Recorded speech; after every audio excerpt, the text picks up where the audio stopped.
앞서 보신 것처럼 정부가 모든 수도권 공공분양 아파트에 대해 거주 의무를 부여합니다. 여기에 민간 택지 분양가 상한제 아파트에도 곧 거주 의무 제도가 도입될 것으로 보입니다.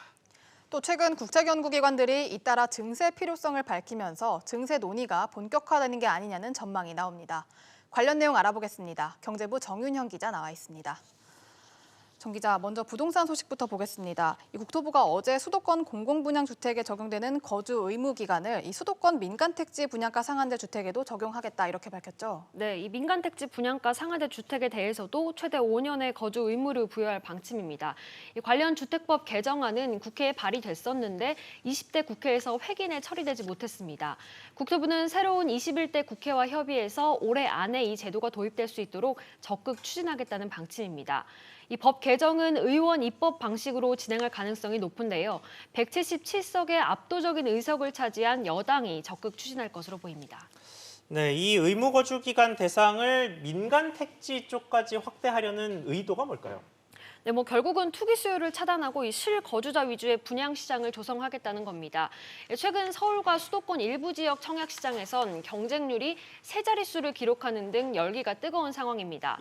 때문에 정부는 분양권 전매 제한과 실거주 의무 확대 적용 같은 방안을 잇따라 내놓고 있는데요. 일각에선 투기 수요가 어느 정도 줄어들 수 있다고 보고 있습니다. 네, 다른 소식도 짚어보겠습니다. 이 코로나19로 인한 3차 추경이 역대 최대가 될 거란 전망이 나오고 있는데 이러면서 재정 건전성을 우려하는 목소리가 좀 많습니다. 때문에 증세에 대한 이야기도 나오고 있는데요. 최근 국책연구기관 두 곳에서 이 증세를 논의할 때라고 밝혔어요. 네, 김유찬 한국조세재정연구원장이 어제 이 재정포럼 5월호에 기고해서 이 현재와 같은 재난 시기에는 증세를 미루지 말고 적절한 규모로 시행할 필요가 있다고 밝혔습니다. 김 연구원장은 중부담 중복지를 지향하는 국가에서 기업이나 가게가 세금을 적정한 수준에서 부담하면서 경제활동을 수행하는 것은 충분히 가능한 일이라며 이같이 말했는데요.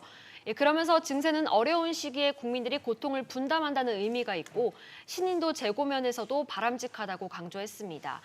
앞서 KDI도 재정 지출 확대 수요가 있는 만큼 수입도 확대돼야 한다면서 증세 논의를 시작할 단계라고 밝힌 바 있습니다.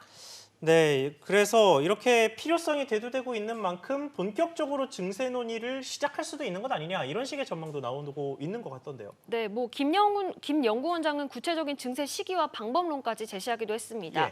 하지만 청와대는 아직 증세 논의를 부인하고 있습니다. 어제 청와대 핵심 관계자는 증세 가능성이 거론되는 것에 대해서 현실적으로 어렵다고 말했습니다. 그제 열린 국가재정전략회의에서도 증세 논의는 없었고 지출 구조 조정만 강조했는데요.